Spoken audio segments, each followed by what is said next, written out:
صدیوں سے مسلمان ایک ایسے وقت کا انتظار کر رہے ہیں،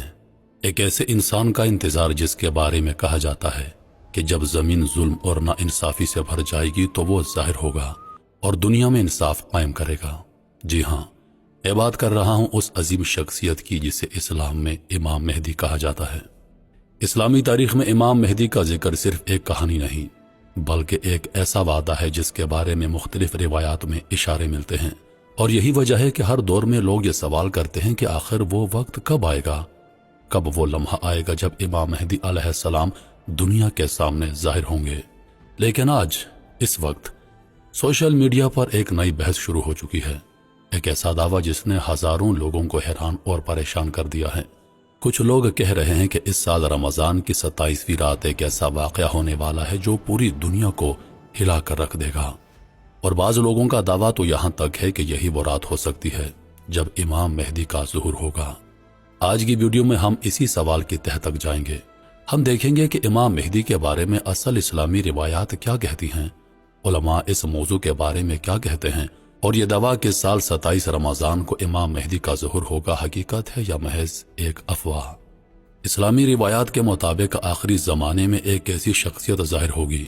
جس کا نام تاریخ کے صفحات میں ہمیشہ کے لیے نقش ہو جائے گا، ایک ایسا انسان جس کے بارے میں نبی کریم صلی اللہ علیہ وآلہ وسلم نے خبر دی کہ جب دنیا ظلم، فتنوں اور ناانصافی سے بھر جائے گی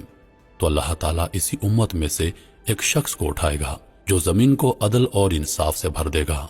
اور یہی وہ شخصیت ہوگی جسے مسلمان امام مہدی کے نام سے جانتے ہیں۔ امام مہدی کوئی فرشتہ نہیں ہوں گے، نہ ہی آسمان سے اچانک نازل ہوں گے، بلکہ وہ ایک عام انسان کی طرح اسی دنیا میں پیدا ہوں گے، انہی گلیوں میں پلیں گے، انہی لوگوں کے درمیان زندگی گزاریں گے، مگر وقت آنے پر اللہ تعالیٰ انہیں ایک خاص ذمہ داری عطا کرے گا۔ اسلامی روایات کے مطابق امام مہدی کا نام محمد ہوگا، ان کے والد کا نام عبداللہ ہوگا، یعنی ان کا نام نبی کریم علیہ السلام کے نام اور آپ کے والد کے نام سے مشابہ ہوگا، اور یہ بھی کہا گیا ہے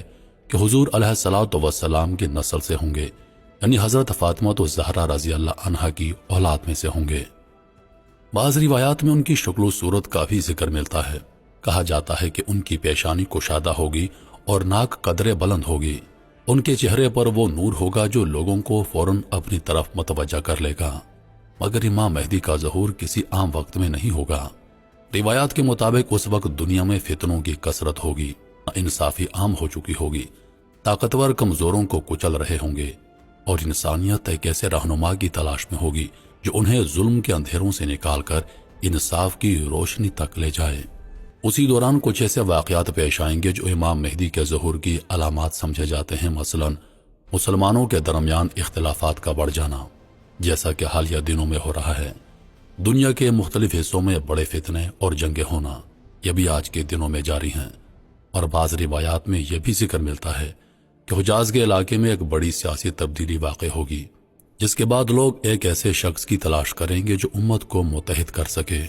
ان باتوں کو اگر ہم نظر میں رکھیں تو حالیہ جنگیں سعودی عرب، قطر، عرب امارات تک پھیل چکی ہیں، اور مشرق وسطی اس وقت مکمل جنگ کے حالات میں ہیں۔ مگر اب ہم اس کہانی کے ایسے مرحلے میں داخل ہونے جا رہے ہیں جہاں سوالات پہلے سے زیادہ گہرے ہو جاتے ہیں، کیونکہ کچھ لوگ یہ دعویٰ کر رہے ہیں کہ دنیا میں اس وقت جو کچھ ہو رہا ہے وہ محض سیاسی واقعات نہیں بلکہ شاید وہی سلسلہ ہے جس کا ذکر صدیوں پہلے کیا جا چکا تھا۔ اگر آپ پچھلے چند سالوں پر نظر ڈالیں تو ایک عجیب منظر سامنے آتا ہے۔ مشرق وسطی کی سرزمین ایک بار پھر بے چینی اور کشیدگی کا مرکز بنتی جا رہی ہے۔ ایران اور اسرائیل کے درمیان خطرناک جنگیں شروع ہو چکی ہیں، کئی خطے کے بڑے ممالک ایک دوسرے کے مقابل کھڑے دکھائی دیتے ہیں،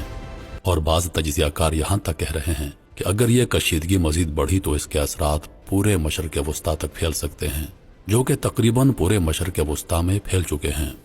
یہی وہ لمحہ ہے جب کچھ لوگ ایک خاص حدیث کی طرف اشارہ کرتے ہیں، ایک ایسی روایت جس میں بتایا گیا ہے کہ آخری زمانے میں مشرق کی سم سے ایک آگ ظاہر ہوگی، اور ایسے حالات پیدا ہوں گے جن سے پورا خطہ متاثر ہوگا۔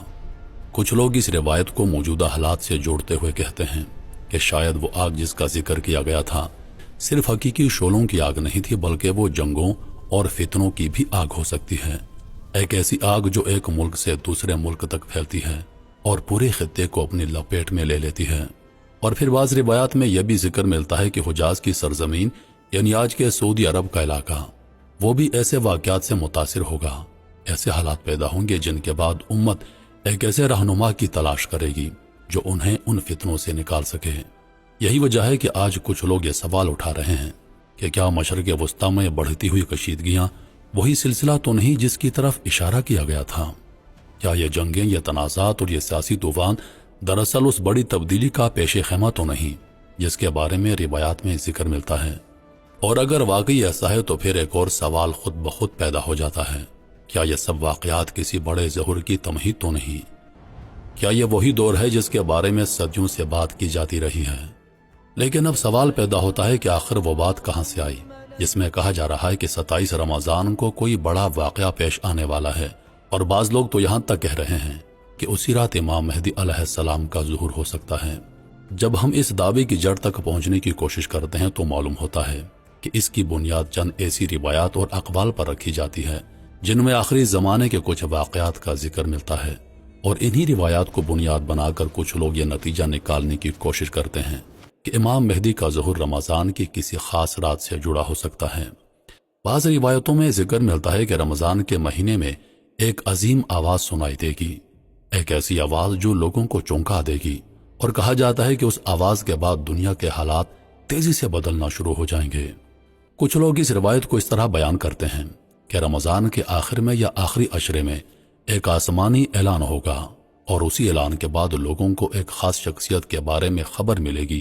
جس کے گرد امت جمع ہونا شروع ہو جائے گی۔ اسی وجہ سے بعض افراد نے یہ اندازہ لگایا کہ اگر ایسی کوئی آواز یا اعلان رمضان میں ہونا ہے، اور اگر شب قدر کو خاص اہمیت حاصل ہے، تو شاید وہ رات 27 رمضان ہو سکتی ہے، کیونکہ بہت سے مسلمان شب قدر کو اسی رات تلاش کرتے ہیں۔ لیکن جب ہم اس موضوع پر معتبر علماء کی آراء کو دیکھتے ہیں تو یہاں ایک اہم حقیقت سامنے آتی ہے۔ کئی بڑے علماء جیسے ابن کثیر اور ابن تیمیہ نے اپنی کتابوں میں امام مہدی علیہ السلام کے بارے میں بہت سی روایات کا ذکر ضرور کیا ہے، مگر انہوں نے کہیں بھی کسی مخصوص تاریخ یا سال کو یقینی طور پر بیان نہیں کیا۔ اسی طرح معاصر علماء میں سے یوسف القراداوی اور دیگر اہل علم بھی کہتے ہیں کہ آخری زمانے کی نشانیوں کے بارے میں روایات موجود ہیں، لیکن کسی خاص دن یا سال کا تعین کرنا درست نہیں۔ علماء کی اکثریت کا کہنا ہے کہ امام مہدی کا ظہور ایک غیبی معاملہ ہے، اور اس کا صحیح وقت صرف اللہ تعالیٰ کے علم میں ہے۔ انسان صرف روایات کی بنیاد پر کچھ عمومی نشانیاں تو سمجھ سکتے ہیں، مگر کسی تاریخ کا قطعی اعلان نہیں کر سکتے۔ یہی وجہ ہے کہ تاریخ میں کئی بار ایسا ہوا کہ لوگوں نے مختلف ادوار میں یہ دعویٰ کیا کہ فلاں سال یا فلاں مہینے میں امام مہدی ظاہر ہونے والے ہیں، اگر وقت گزرنے کے ساتھ وہ تمام دعوے غلط ثابت ہو گئے۔ اگر یہاں ایک اور دلچسپ پہلو ہے، کیونکہ اگرچہ علماء کسی مخصوص تاریخ کو یقینی نہیں مانتے، مگر وہ اس بات سے بھی انکار نہیں کرتے کہ آخری زمانے کی کچھ نشانیاں دنیا میں ظاہر ہوں گی، ایسے حالات پیدا ہوں گے جن کے بعد ایک بڑی تبدیلی آئے گی۔ اور یہی وہ مقام ہے جہاں بحث دوبارہ اسی سوال پر آ کر رک جاتی ہے کہ آج دنیا میں جو حالات پیدا ہو رہے ہیں وہ صرف سیاسی واقعات ہیں، یا وہ واقعی کسی بڑی تبدیلی کا پیش خیمہ ہو سکتے ہیں؟ اور اگر واقعی وہ وقت قریب ہے تو پھر کیا ہم اس دور کے دروازے پر کھڑے ہیں؟ اگر ہم آج کی دنیا کو غور سے دیکھیں تو ایک عجیب سا منظر ہمارے سامنے آتا ہے۔ دنیا ٹیکنالوجی میں آگے بڑھ رہی ہے، انسان چاند اور مریخ تک پہنچنے کے خواب دیکھ رہا ہے، اگر اسی دنیا میں انسانیت کے زخم پہلے سے زیادہ گہرے نظر آتے ہیں۔ آج مشرق وسطیٰ کی سرزمین ایک بار پھر بے چینی اور خوف کے سائے میں کھڑی ہے۔ ہر طرف جنگ کا ماحول ہے، کہیں طاقتور ملک ایک دوسرے کے سامنے صف آراں ہیں، اور کہیں عام انسان ان جنگوں کے بیچ پس کر رہ گیا ہے۔ فلسطین کی سرزمین پر برسوں سے خون بہہ رہا ہے، بے شمار خاندان بکھر چکے ہیں، بچے یتیم ہو چکے ہیں، شہر ملبے کے ڈھیر میں تبدیل ہو رہے ہیں، اور پوری دنیا یہ سب کچھ دیکھتے ہوئے بھی اکثر خاموش دکھائی دیتی ہے۔ اسی طرح دنیا کے مختلف حصوں میں مسلمان مشکلات اور آزمائشوں سے گزر رہے ہیں، کہیں جنگ ہے، کہیں ظلم ہے، اور کہیں ایسے حالات ہیں جنہوں نے انسان کو یہ سوچنے پر مجبور کر دیا ہے کہ آخر یہ سب کب تک چلے گا۔ ایسے وقت میں بہت سے لوگ آخری زمانے کی نشانیوں کو یاد کرتے ہیں، وہ روایات جن میں بتایا گیا تھا کہ ایک وقت ایسا بھی آئے گا جب دنیا میں فتنوں کی کثرت ہو جائے گی، جب انسان خود کو بے بس محسوس کرے گا، اور جب لوگ کسی ایسے رہنما کی تلاش میں ہوں گے جو انہیں ان اندھیروں سے نکال سکے مگر یہاں ایک حقیقت ایسی بھی ہے جسے ہمیں کبھی نہیں بھولنا چاہیے، اور وہ حقیقت ہے کہ غیب کا علم صرف اللہ تعالیٰ کے پاس ہے۔ ہم نشانیاں دیکھ سکتے ہیں، ہم حالات کا تجزیہ کر سکتے ہیں، ہم تاریخ اور روایات کو سمجھنے کی کوشش کر سکتے ہیں، مگر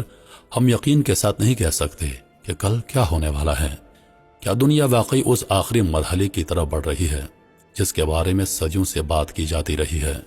کیا انسانیت ایک بڑی تبدیلی کے دھانے پر کھڑی ہے، یا ابھی اس دنیا نے انسانوں کو مزید حیران کن تبدیلیاں دکھانی ہیں؟